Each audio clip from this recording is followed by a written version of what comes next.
The outsider's struggle. Killian had always known that he was different. He wasn't an alien, a towering, rippling mass of muscle like the Karens. He wasn't a warrior with the strength to crush an opponent in the blink of an eye.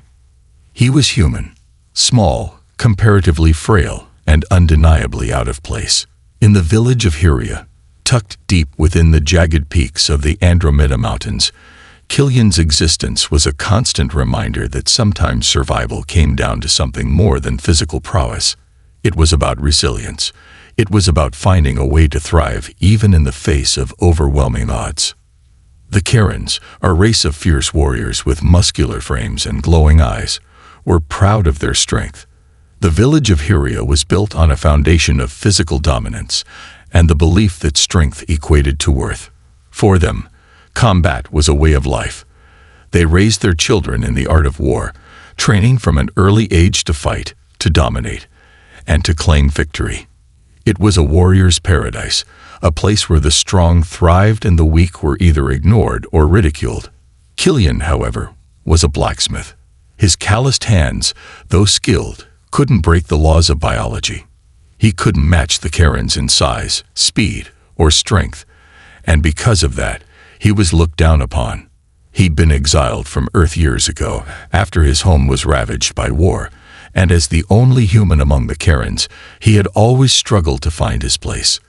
The Karens would mock him for his small stature, his pale skin, his inability to fight like them. He could craft the finest weapons and tools, yet it didn't matter to them.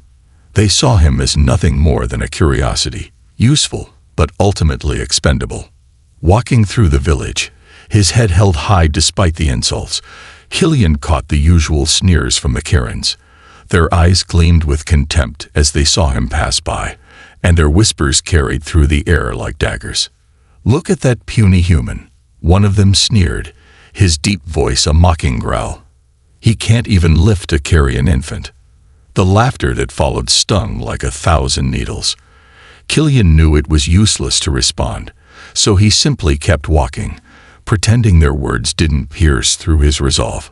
It wasn't always easy to ignore the mocking, to pretend it didn't gnaw at him. But he had learned over the years to harden himself against the cruelty. He had to. He had no choice. Killian's life wasn't defined by strength, but by his work at the forge. As the village's blacksmith, he was responsible for crafting the weapons and tools the Karens used in battle. His work was highly regarded, even if the Karens would never say it aloud. His ability to forge blades and armor that could withstand the toughest of opponents earned him a begrudging respect from the warriors, though it was always behind closed doors. In public, they called him a weakling, a useless outsider, but in the quiet of the forge, they knew his worth. Every day, Killian poured his heart and soul into the forge, crafting weapons that would make any warrior proud.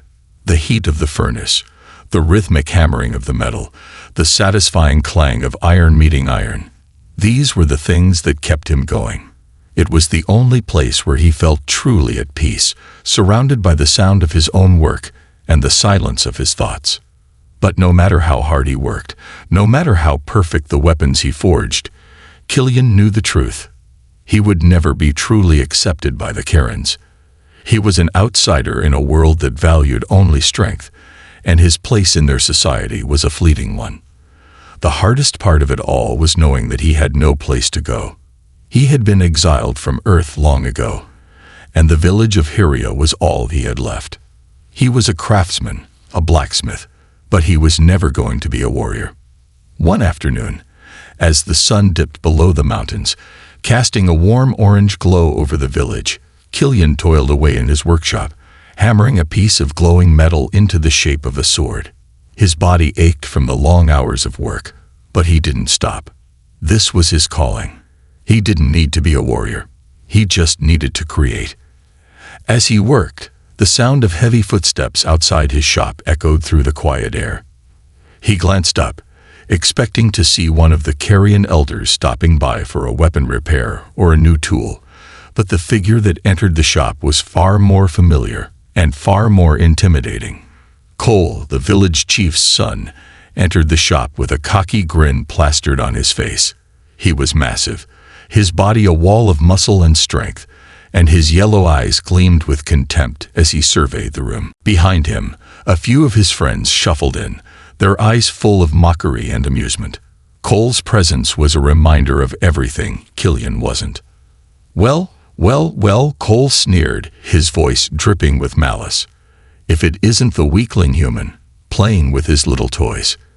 Killian didn't flinch, though his fists tightened around the handle of the hammer in his hand. He set it down carefully, meeting Cole's gaze with a calmness he didn't quite feel. "What do you want, Cole?" he asked, his voice steady despite the simmering anger beneath. Cole's grin widened, and he took a few steps forward, towering over Killian. "I want you to know your place, human," he growled. "You may think you're special with your fancy metalwork, but you'll never be one of us. You're nothing but a pathetic outsider." The words stung more than Killian cared to admit, but he held his ground. "I don't need to be one of you," he replied evenly. "I know who I am, and I'm proud of it." Cole's eyes narrowed, his face contorting with rage. "Proud of being weak." He spat. "You're nothing, human."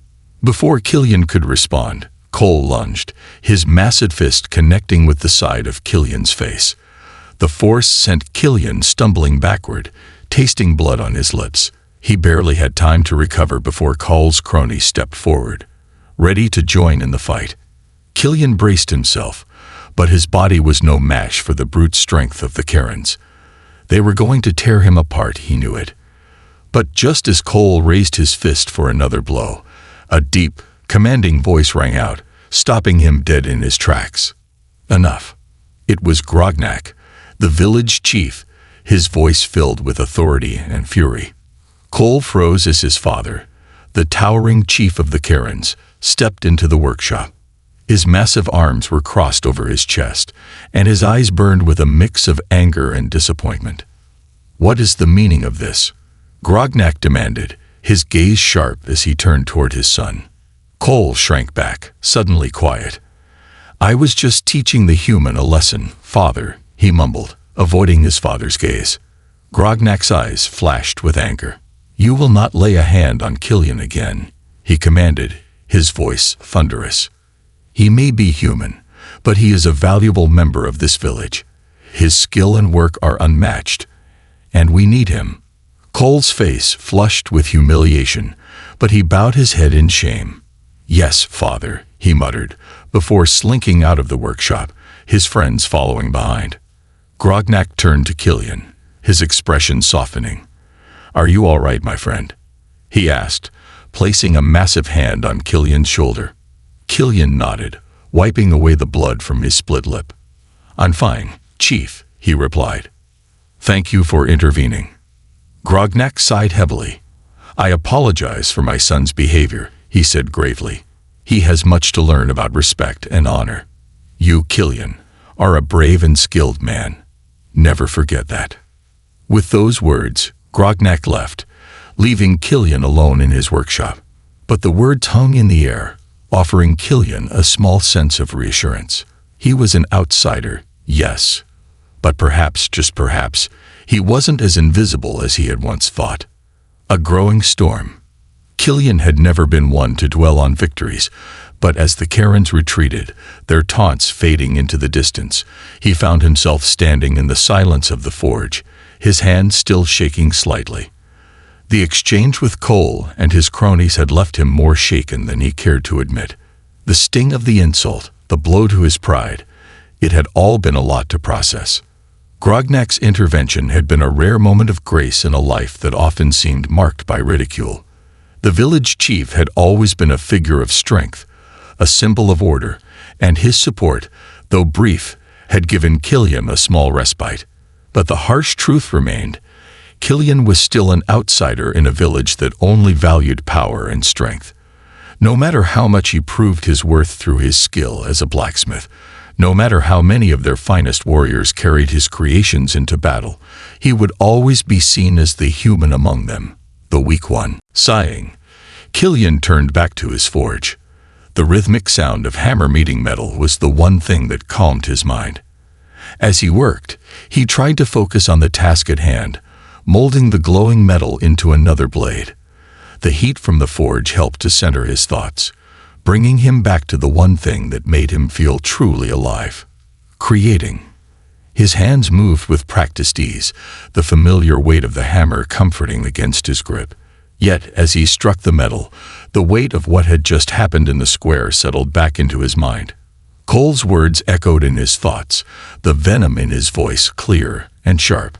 The fact that the villagers had so easily turned against him, that Cole had managed to incite such hatred, filled Killian with a growing unease. What was Cole truly after? Was his hatred of Killian more than just a childish rivalry? Enough, Killian muttered to himself, his voice barely above a whisper. He couldn't afford to be distracted by these thoughts. His life had always been a struggle to prove his worth, and that wasn't going to change. He would focus on his craft, on his work, and let the rest of it fall away. But deep inside, he couldn't ignore the gnawing sense of dread that had begun to creep into his bones. Later that evening, as Killian closed up his shop and prepared to leave, the darkness of the village square seemed even more oppressive than usual. The sun had set hours ago, leaving the village bathed in the eerie glow of hanging lights that flickered above the cobblestone streets. The hum of the market stalls had died down, and the only sound now was the faint chatter of the Karens, scattered in small groups as they gathered around the fires. Killian walked quickly through the village, his thoughts heavy with the weight of the day's events. He kept his head down, avoiding the gazes of the villagers who still watched him with a mixture of suspicion and disdain. There were no friendly faces among them, no signs of acceptance. As always, he felt like a shadow in the corners of a world that didn't want him. The village square was quiet as Killian passed, his footsteps echoing through the silence. But then, just as he was about to reach the end of the square, a sharp cry split the night air. He froze in his tracks, his heart racing as the sound of commotion reached his ears. The cry was followed by a frantic shouting, voices rising in panic. Something was wrong. Without thinking, Killian's legs carried him toward the center of the square. He could see a crowd gathered around something, or someone. As he pushed through the throngs of Karens, his eyes widened at the sight before him. Grognak, the village chief, lay lifeless on the cold ground, his massive body surrounded by a pool of dark blood. The blood seemed to soak into the cobblestones, spreading like ink on a parchment. It was a sight Killian had never expected to see. A village chief, one of the strongest and most respected among the Karens, was dead. Murderer, a voice cried out, and Killian's blood ran cold. He turned to see Cole, the village chief's son, standing at the front of the crowd, his face twisted with fury. His eyes were wild, a mix of grief and rage contorting his features. "The human killed my father." Cole's voice rang out, and his words were like a match to dry tinder. The crowd erupted into chaos, their angry voices rising in unison. "What are you talking about?" Killian shouted, trying to push his way to the front. "I didn't kill him. I swear." But Cole's words were like poison, and the crowd, already primed with anger and grief, didn't listen. They surged forward, their hands reaching for him. Killian's heart pounded in his chest as his mind raced. How could this be happening? What had happened to Grognak?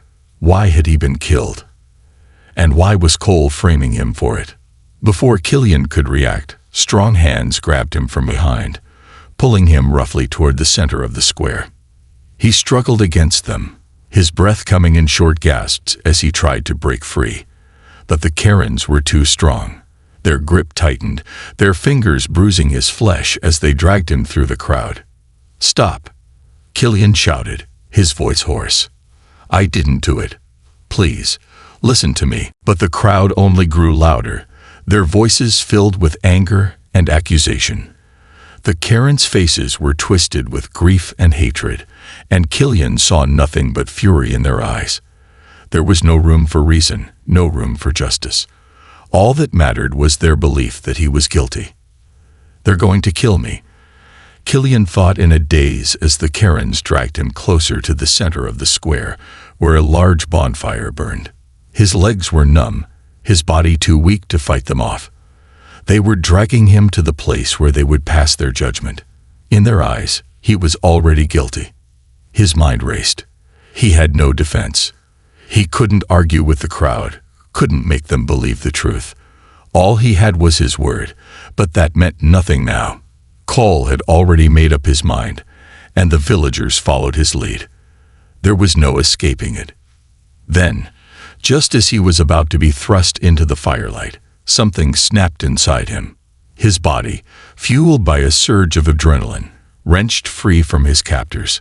With a burst of strength, he tore himself away from their grasp, his heart pounding in his chest.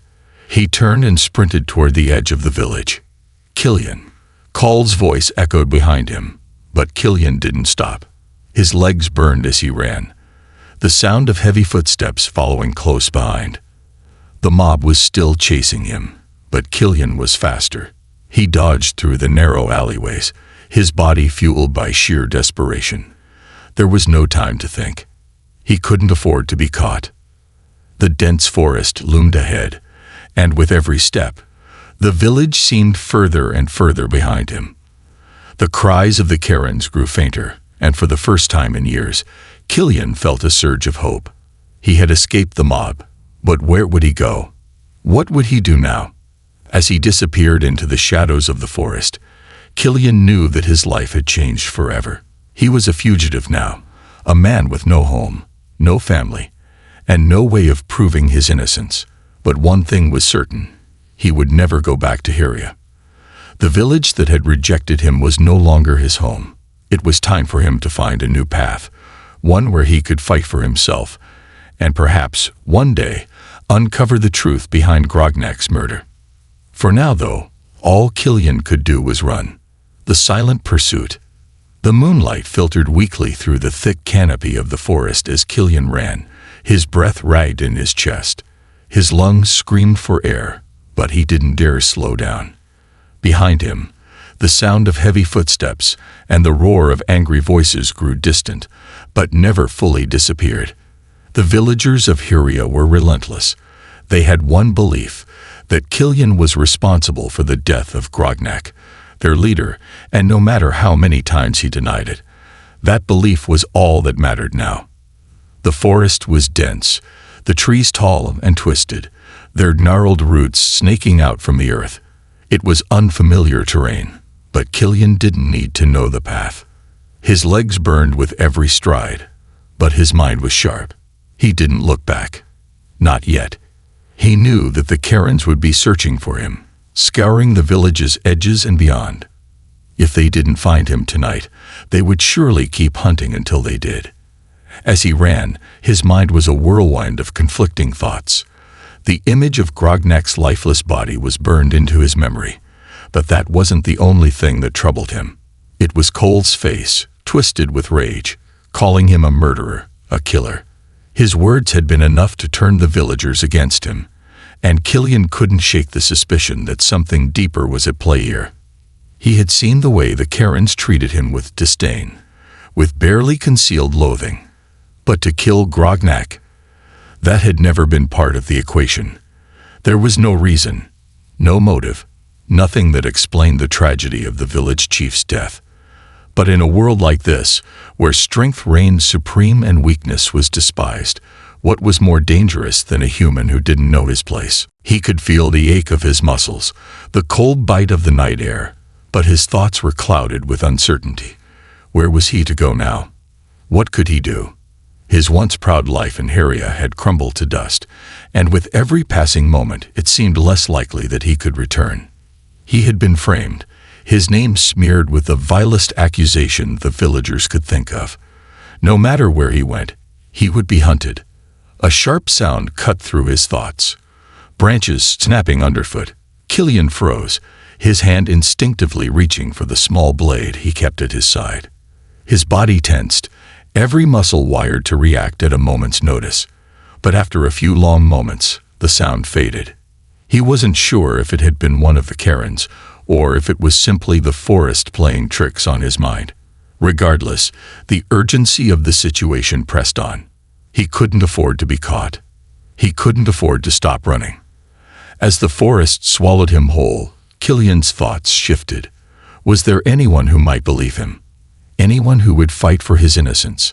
He had few allies in the village, and those who had once respected his work now saw him only as a murderer.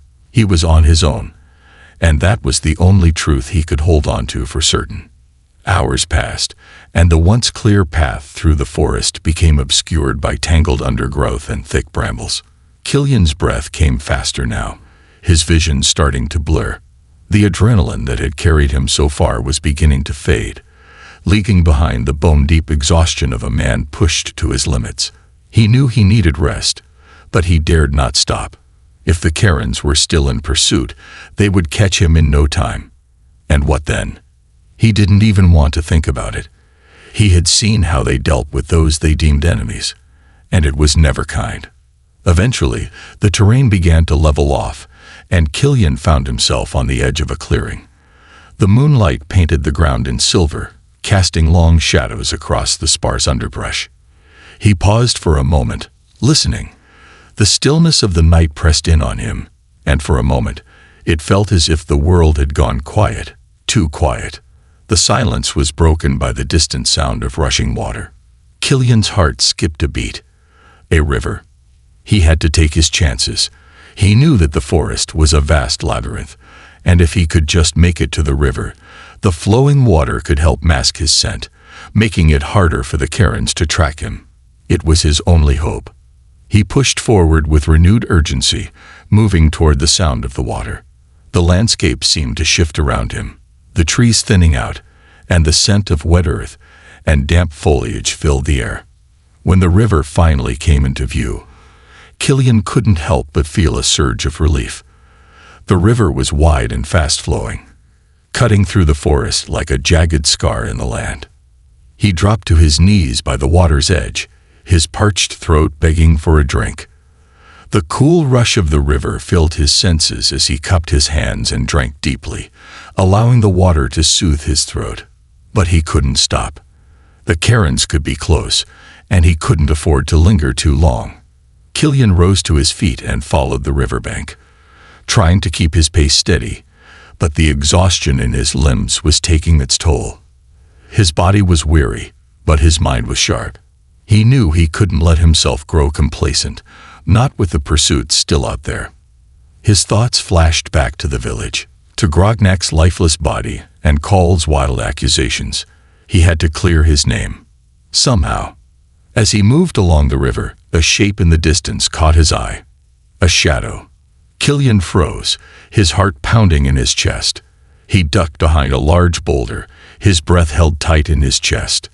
The figure moved closer, the faint sound of footsteps echoing in the quiet night. It was a humanoid figure, tall and cloaked, moving with a sense of purpose. Killian's pulse quickened. Was it one of the Karens? He waited, every muscle tense, as the figure approached. But as it drew closer, something in Killian's gut told him it wasn't one of the Karens. The figure had a different energy, something other than the brutish presence he had come to associate with the villagers. It was different. He took a risk and peeked around the boulder. The figure was now standing at the edge of the river, gazing out across the water. It was a strange sight, a figure clad in a dark, weathered cloak, their face obscured by shadows. Killian's instincts told him to stay hidden, but his curiosity gnawed at him. With a deep breath, he stepped out from his hiding place. His footsteps were quiet on the earth, but the figure's sharp hearing must have picked up on his movement. Slowly, the figure turned, their eyes glowing faintly in the dark. "Who's there?" a low voice asked, carrying an unmistakable sense of authority.